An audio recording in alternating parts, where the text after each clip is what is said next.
Ribuan prajurit disiagakan dan melakukan apel pengamanan pasukan di lapangan Rindam 4 di Ponegoro, Magelang, Jawa Tengah. Dipimpin Komandan Korem 072 Pamungkas. Bukan tanpa alasan, para Menteri Kabinet Merah Putih akan tiba di Kompleks Akademi Militer untuk menjalani pembekalan. Pembekalan di Akademi Militer kembali dijelaskan Presiden Prabowo Subianto dalam sidang Kabinet Paripurna Perdana di kantor Presiden Istana Kepresidenan Jakarta. Prabowo bilang kerjasama tim merupakan salah satu aspek yang ia utamakan dalam menjalankan roda pemerintahan. Maka itu Presiden mengajak para menteri untuk mengikuti pembekalan di kawasan Akmil, Magelang. Pemilihan lokasi Lembah Tidar disebut Prabowo bisa meningkatkan aura perjuangan, keberanian, heroisme, dan tradisi cinta tanah air. Kita akan adakan koordinasi di tempat di Magelang, Jawa Tengah, di kawasan Akademi Militer. Hal itu saya nilai bahwa akan membawa banyak manfaat. Daerah Magelang merupakan suatu sentra perlawanan kita terhadap penjajah. Mulai ratusan tahun dikenal sebagai daerah perjuangannya Pangeran Diponegoro di antara 5 gunung. Pembekalan di Akmil disebut ada nuansa militernya. Wakil Menteri Dalam Negeri Bima Arya bilang ada pakaian loreng yang disiapkan. Dan dari instruksi-instruksi yang disampaikan kepada anggota kabinet, ya kelihatannya memang nuansanya adalah nuansa team building kuat di situ. Dan saya kira memang harus persiapan fisik karena kita sudah dikirimi setelan untuk pakaian lapangan. Jadi ada pakaian loreng, ada kaos, ada baju, seragam yang menyerupai seragam militer untuk kegiatan-kegiatan di sana. Dan berdasarkan info memang menginapnya itu juga di tenda gitu ya. Jadi ini sesuatu yang sangat-sangat berbeda dan rasanya kami. Saudara, kerjasama tim menjadi fokus utama pembekalan menteri dan anggota kabinet lainnya di kawasan Akademi Militer Magelang. Apa akan ada nuansa militer pada pembekalan kali ini atau hanya lokasinya saja yang di Akmil? Kita akan bahas bersama Menteri Koperasi Budi Ari Setiadi, analis politik yang juga Direktur Eksekutif Indo Strategik Khairul Umam, dan psikolog Andik Matulesi. Selamat pagi Bapak-bapak. Selamat pagi. Selamat pagi. Pagi Pak Menteri. Selamat pagi. Pagi. Ini ada Pagi semua. Pagi Pak Menteri, ini yang berbeda, satu hal yang berbeda di kabinet kali ini, bahwa ada pembekalan di Akademi Militer, di kawasan Akademi Militer di Magelang, Jawa Tengah. Nah, kalau tadi kita lihat berita pengantar ya, ada Mas Wamendagri, Mas Bima Arya itu antusias katanya untuk mengikuti pembekalan. Lalu Mas AHY, Mas Menko juga mengatakan ini satu nostalgia karena kita pernah ditempa pendidikan militer di sana. Kalau Pak Budi sendiri punya kesan apa terhadap pembekalan yang akan dihadapi nanti? Seperti disampaikan Pak Presiden dalam rapat kabinet, memang tujuan keberangkatan kami semua tim Kabinet Merah Putih ke Magelang ini memang untuk memperkuat teamwork. Ya. Karena memang persoalan bangsa, persoalan negara, dan persoalan kerakyatan ini harus diselesaikan secara bersama-sama. Tidak ada lagi ego sektoral, tidak ada lagi bisa jalan sendiri. Jadi semangatnya harus semangat kebersamaan. Karena banyak permasalahan itu harus dikerjakan bersama-sama. Karena itu pembangunan team building, perkuatan teamwork ini menjadi penting bagi jalannya pada pemerintahan, khususnya Kabinet Merah Putih. Gitu Mas. Oke. Sepertinya juga ada hal khusus yang ingin ditunjukkan oleh Presiden Pak Prabowo Subianto lewat pembekalan ini. Kalau Anda melihatnya tujuan selain tadi karakter building, leadership gitu, ada unsur lainnya misalnya melatih kedisiplinan begitu para menteri, atau ada kesan lain Pak Budi? Ya pasti, karena sesuai dengan namanya Kabinet Merah Putih ini kan simbol persatuan, simbol kebersamaan, simbol kebangsaan, dan juga Pak Presiden menekankan tentang pentingnya persatuan nasional.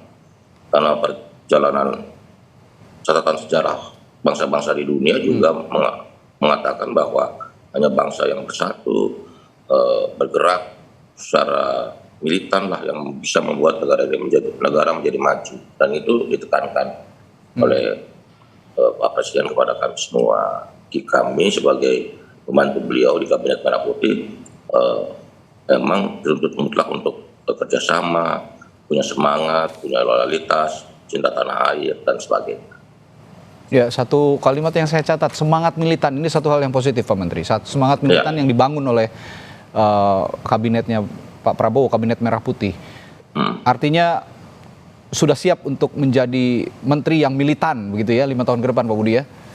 Dalam pengertian militan ini loyalitas terhadap pekerjaan dan juga loyalitas terhadap bangsa, negara, rakyat gitu.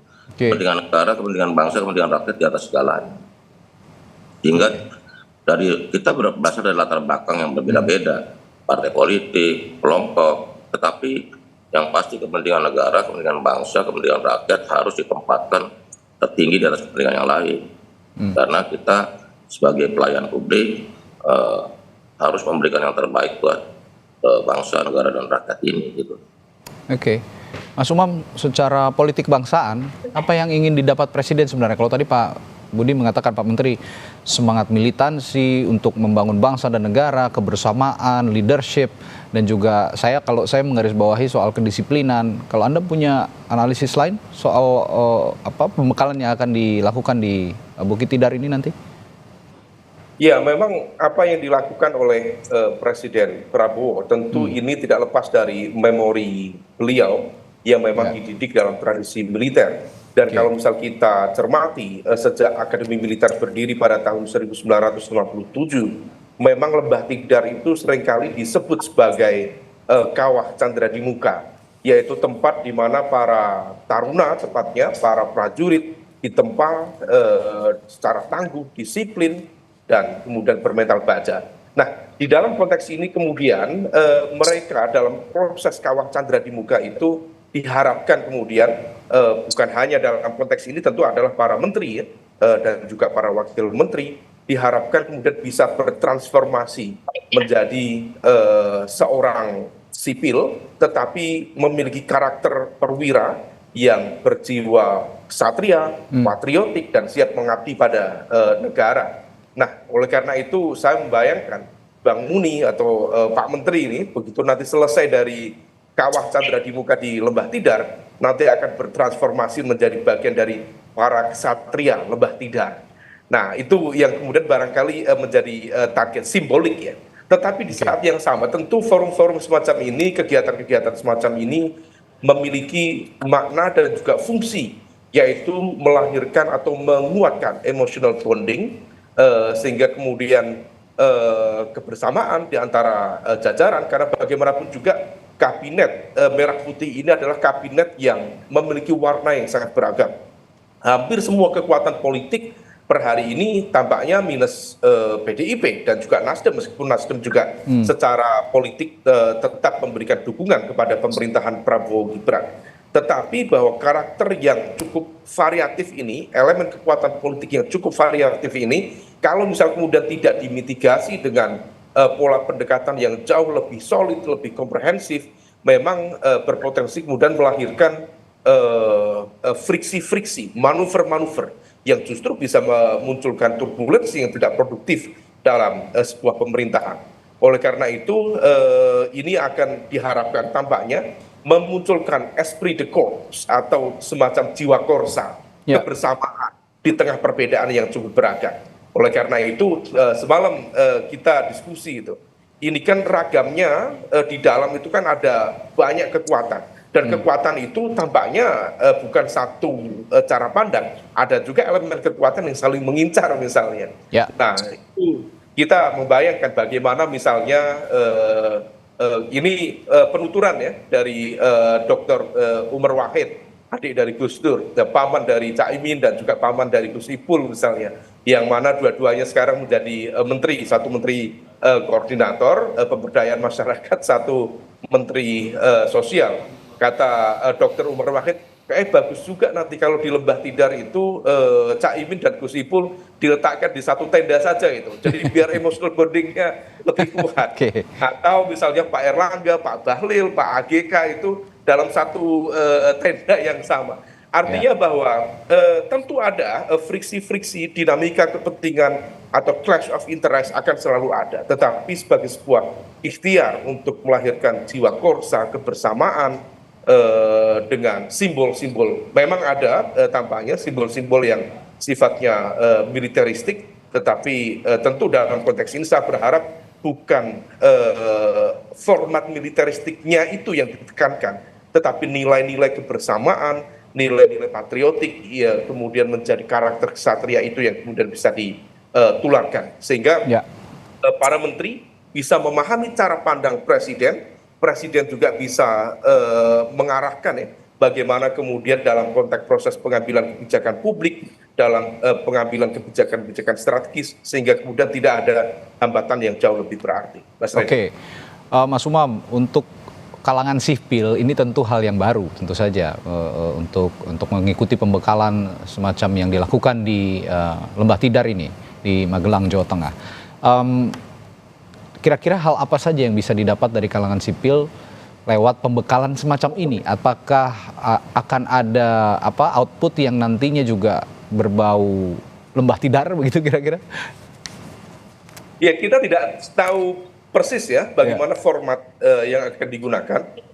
Tetapi kalau misalnya dalam proses Kawah Chandra di muka di Lembah Tidar, seringkali memang karakternya dua.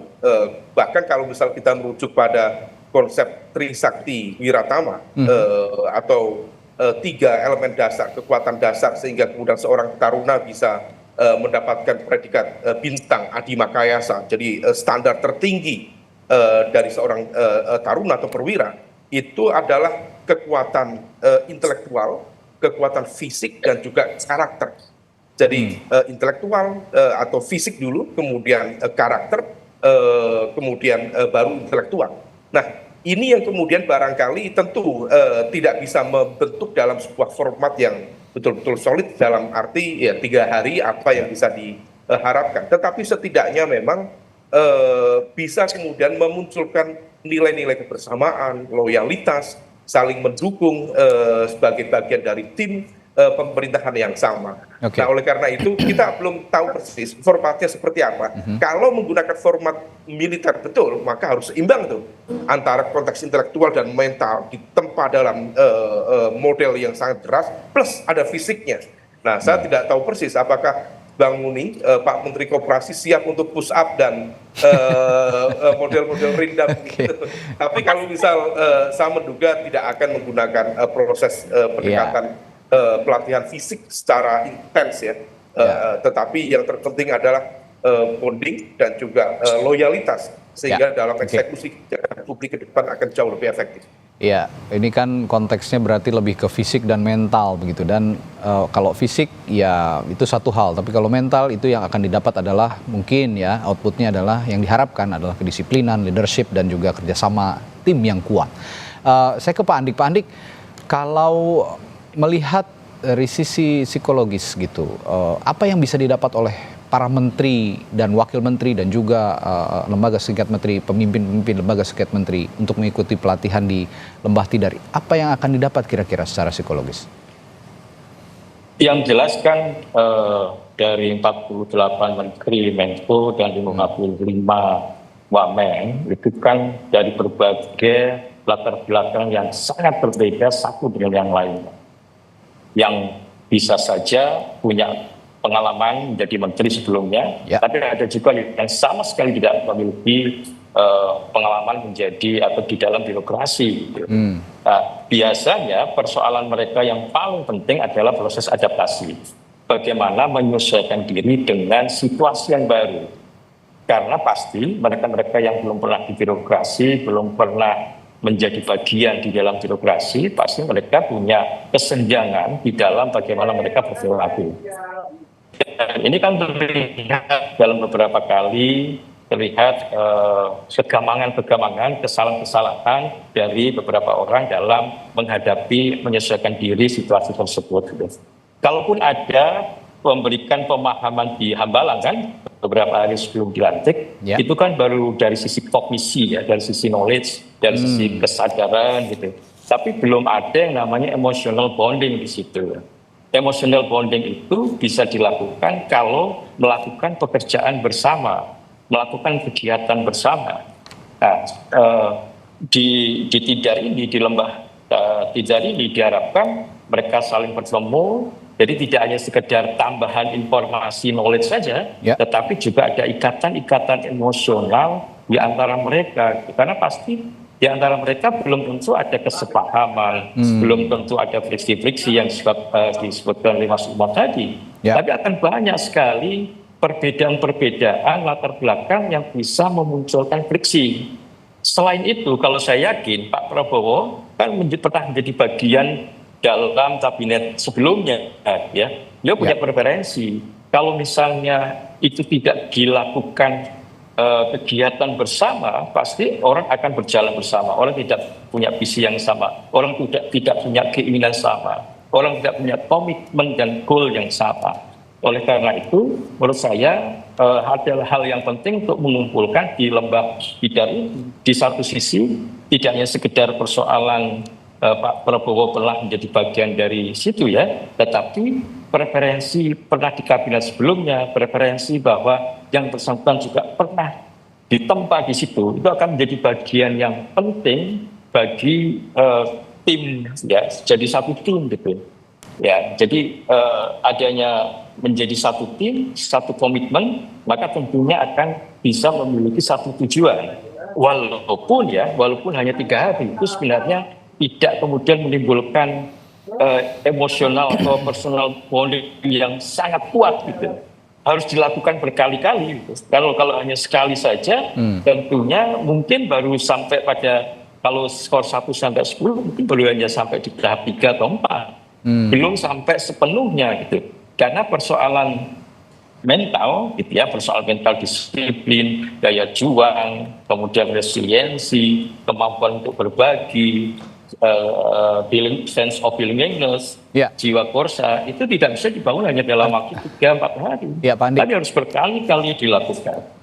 Artinya ini bagus untuk melatih kerjasama, kedisiplinan, kekompakan ya dalam koordinasi antar kementerian. Karena banyak sekali atau sering kali kita menjumpai bahwa dalam pemerintahan itu ada unsur ego sektoral misalnya, masing-masing menteri yang di bawah koordinasi Menko khusus misalnya. Ini kan jadi penyakit laten sebenarnya. Ini ada di ranah sana, ini ada di ranah sini.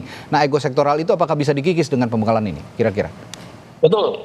Ego sektoral, apalagi banyak kementerian baru yang sebelumnya jadi satu, kemudian berbanyak ya, misalnya di Kemendikbudristek dulunya 1 menjadi 3. Itu kan memahami tugas masing-masing saja, itu kan perlu. Padahal sebenarnya misalnya pada saat kita bicara tentang sekolah menengah dan dasar, tidak kita bicara tentang bagaimana pendidikan tinggi, bagaimana dengan budaya, membangun nilai-nilai budaya.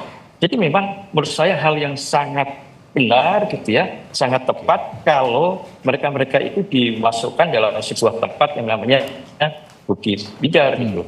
Karena kalau itu dilakukan di Jakarta, di hotel, nggak akan selesai gitu. Karena situasinya akan berbeda.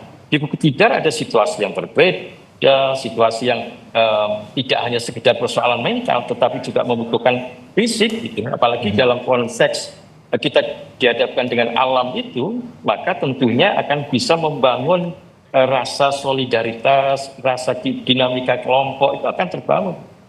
Oke. Pak Menteri, Pak Muni, ini kalau melihat koordinasi begitu kan, sepertinya kementerian yang Anda pimpin ini nanti akan di bawah koordinasi Kementerian Pemberdayaan Masyarakat yang dipimpin oleh Gus Muhaimin. Nah, ada juga Kementerian Sosial, Kementerian Perlindungan Pekerja Migran, lalu juga Kementerian Desa, Kementerian UKM, lalu Badan Ekonomi Kreatif. Nah, apakah kementerian-kementerian yang berada di bawah koordinasinya Gus Muhaimin ini juga sudah saling ya setidaknya berkomunikasi sebelum pembekalan, dan apa yang akan kira-kira dikuatkan untuk mengkoordinasikan di pemberdayaan masyarakat ini? Ya, kemarin itu baru sidang kabinet paripurna pertama, sehingga ini kan kemarin itu sidang kabinet paripurna untuk menerima arahan Pak Presiden, karena agendanya memang arahan Presiden. Nah, sehingga pola kerja dan tata kerjanya belum dibicarakan lebih lanjut. Tapi ya kita pokoknya intinya kita optimis lah bahwa teamwork ini masih jadi bagian penting, karena selama kepentingan kita untuk bangsa, negara, dan rakyat harusnya satu. Cuman kalau ada kepentingan sendiri, kepentingan pribadi, kepentingan kelompok, ya jadi lain lagi. Tapi kalau bagi kami sih enggak, kita harus berjuang untuk sama-sama demi kepentingan yang lebih besar itu. Sesuai dengan arahan Pak Presiden. Karena bagi kami, pengabdian kepada bangsa dan negara ini adalah bagian dari untuk ikut mewujudkan Indonesia Emas 2045. Pak Budi, yang bikin publik penasaran juga selain Pak Presiden, siapa sih sebenarnya yang akan memberikan materi pembekalan ini sendiri? Apakah ada dari unsur-unsur militer atau juga ada unsur justru mungkin ada pembekalan dari ilmuwan luar negeri misalnya yang bisa diberikan kepada para menteri? Nanti saya akan tanyakan itu ke Pak Budi, Pak Menteri, setelah jeda di Sapa Indonesia Pagi. Tetaplah bersama kami. Masih membicarakan soal pembekalan yang akan diberikan Prabowo Subianto sebagai Presiden Republik Indonesia kepada para menterinya nanti besok di Bukit atau Lembah Tidar di Magelang, Jawa Tengah. Nah, yang saya penasaran dan juga publik penasaran sebenarnya, selain Pak Prabowo, siapa lagi sih yang memberikan materi-materi pembekalan nanti, Pak Menteri? Sampai saat ini belum materi-materi dan jadwal detailnya belum kami terima. Masih surprise berarti ya? Ya. Ya. Tapi buat kami sebenarnya ini penting untuk tadi tujuan-tujuan untuk kerjasama tim, penguatan tim, karena memang banyak pendapat publik yang mengatakan bahwa ini kabinet besar ini bagaimana? Memang pertanyaan paling penting atau jawaban yang paling penting adalah dua kata itu, soliditas dan koordinasi di kabinet Merah Putih ini. Nah, itulah yang ingin diciptakan, ingin ditumbuhkan soal soliditas dan koordinasi di Kabinet Merah Putih. Begitu. Artinya ini bisa menjawab kritikan yang selama ini menganggap, wah ini kabinet besar tapi tidak kompak. Nah, inilah jawaban atas kritikan itu begitu ya Pak Menteri ya? Betul.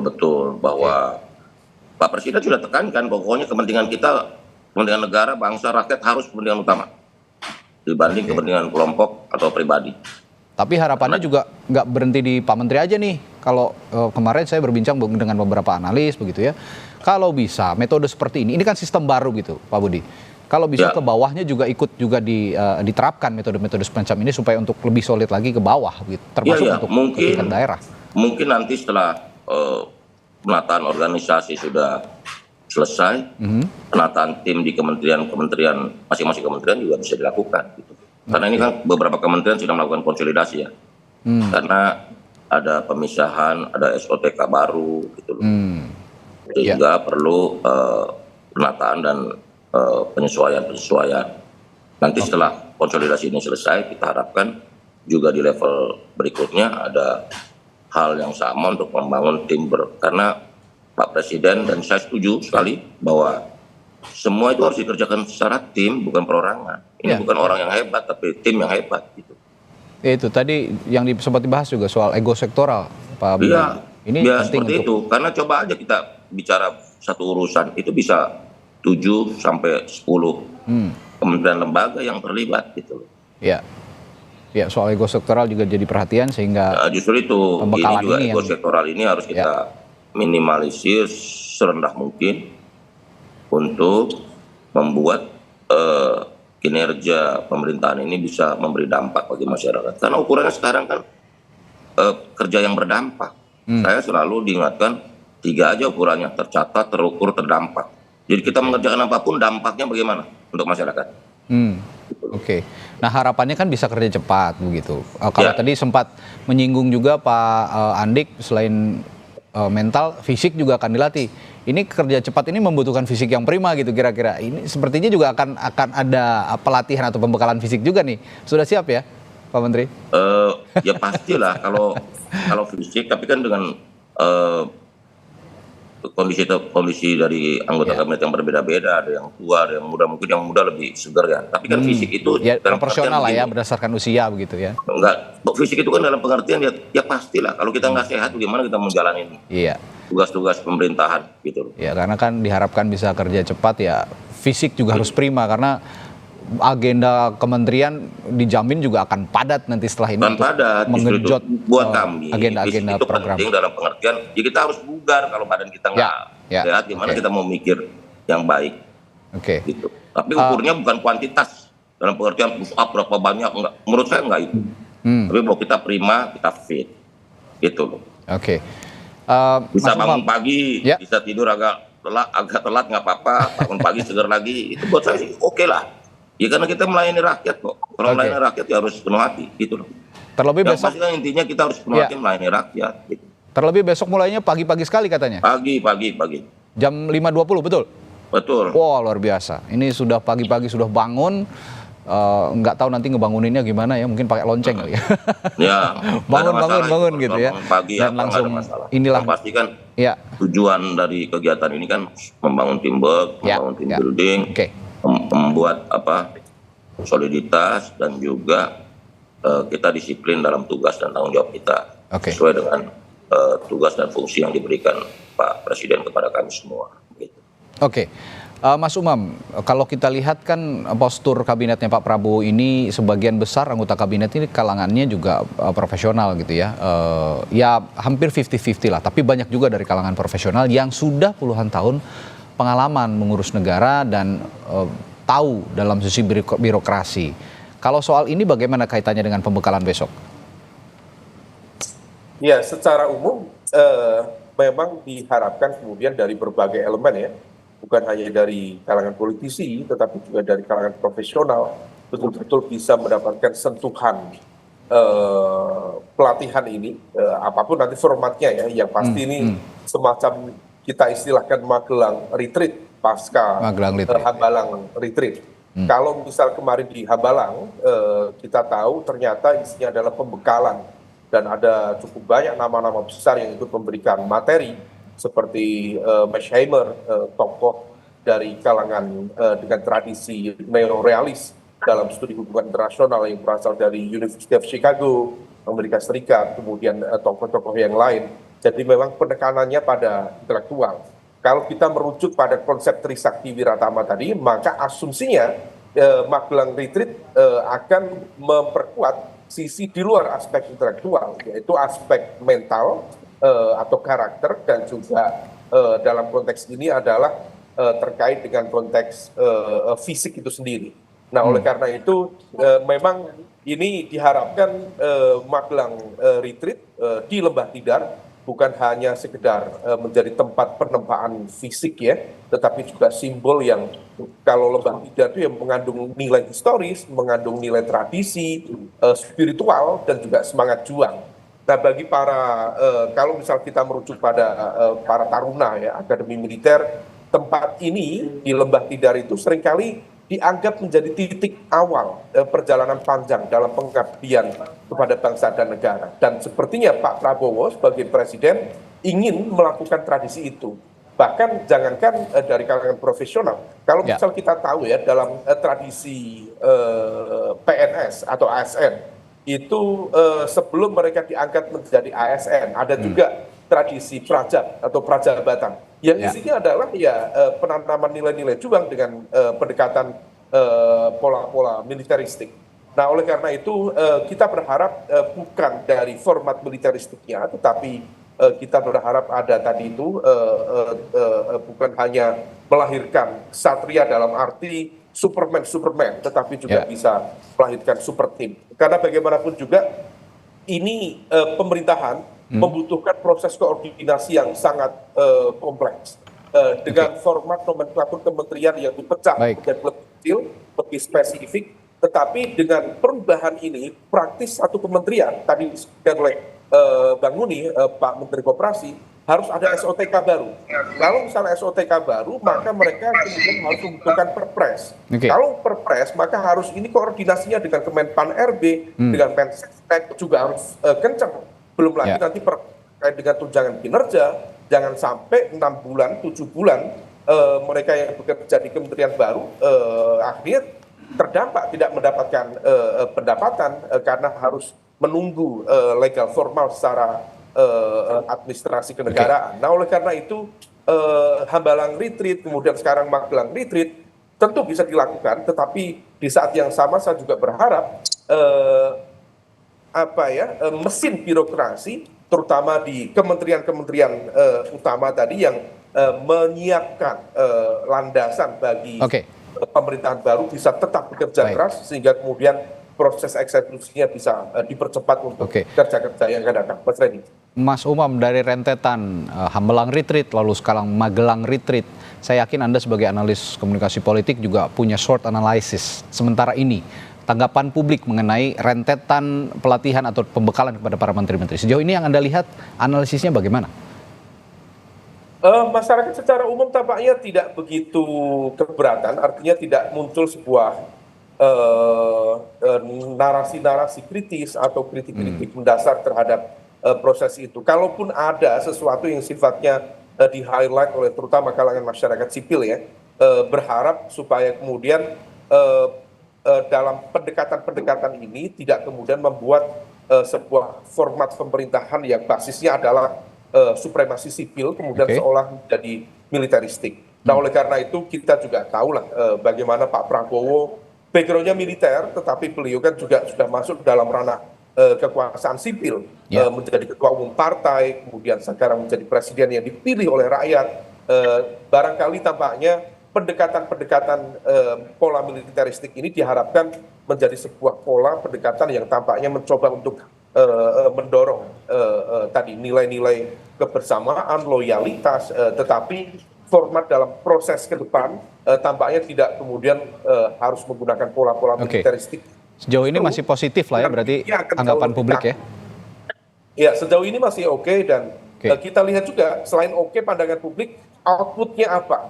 Apakah kemudian dalam 100 hari ke depan, at least lebih panjang lagi, 1 tahun ke depan, apakah miskoordinasi yang seringkali muncul antar lembaga pemerintahan, problem ego sektoral di antar lembaga pemerintahan atau overlap otoritas dan kewenangan itu bisa kemudian diatasi atau tidak. Kalau itu bisa diatasi, saya pikir bisa melakukan percepatan kinerja dengan baik. Oke, mungkin publik akan bereaksi ketika 100 days on duty baru selesai, baru bisa menilai bagaimana efektivitas dari rentetan semua pembekalan dan pelatihan yang diberikan kepada para menteri ini. Lalu, Mas Redi, satu lagi Mas Redi. Ya, silakan. Terkait dengan poin kedisiplinan ya, dan ini terkait dengan apa yang disampaikan oleh Mas Teddy kemarin dari Seskap, supaya tidak memunculkan statement-statement yang menciptakan polemik. Kita tahu ya, tiba-tiba ada yang bilang kementerian saya butuh 20 triliun dan sebagainya. Itu bisa berpotensi menciptakan blunder.